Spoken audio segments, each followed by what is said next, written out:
Si vous souhaitez être à la une du meilleur de l'actualité camerounaise, alors vous êtes au bon endroit. L'information de qualité vous est proposée sur votre nouvelle chaîne YouTube, Média d'Afrique TV. Eh bien, mesdames et messieurs, une fois de plus bienvenue pour cette nouvelle analyse vidéo.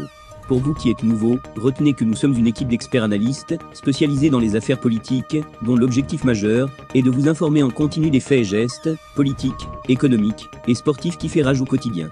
Bien sûr, il suffit de vous abonner et d'activer la petite cloche pour rester toujours à l'écoute de la une. À noter aussi que vos commentaires sont toujours les bienvenus. La retraite n'est pas une punition. Voilà les beaux mots de ceux qui gouvernent le Cameroun depuis près de 50 ans et qui, bien que ne tenant plus sur les deux brindilles, aspirent à continuer.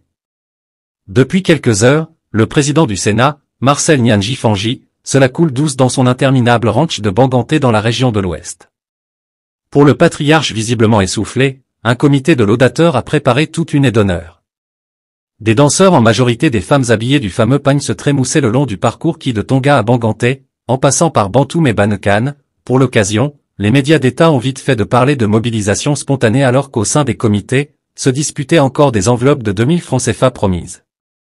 Toute cette agitation est un leurre destiné à faire croire à Etoudi que le successeur constitutionnel est adulé dans son ND natal. Or la réalité en est tout autre. Ils sont nombreux à Banganté, les jeunes qui assimilent l'entêtement de Nia à rester en activité à de l'égocentrisme.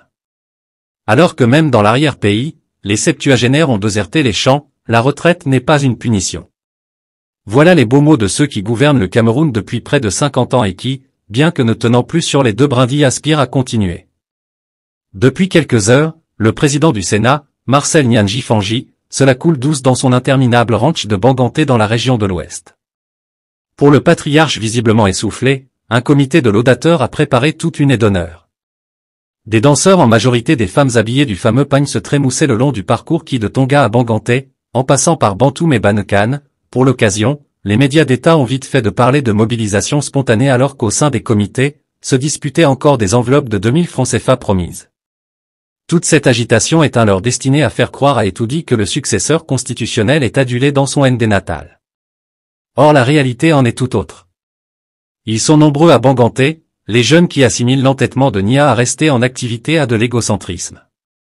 Alors que même dans l'arrière-pays, les septuagénaires ont déserté les champs, faute d'énergie humaine à Yaoundé, 3 nonagénaires écument les palais tels des mauvais esprits et tentent de dissuader la jeunesse à rester vivre leur supplice au bercail.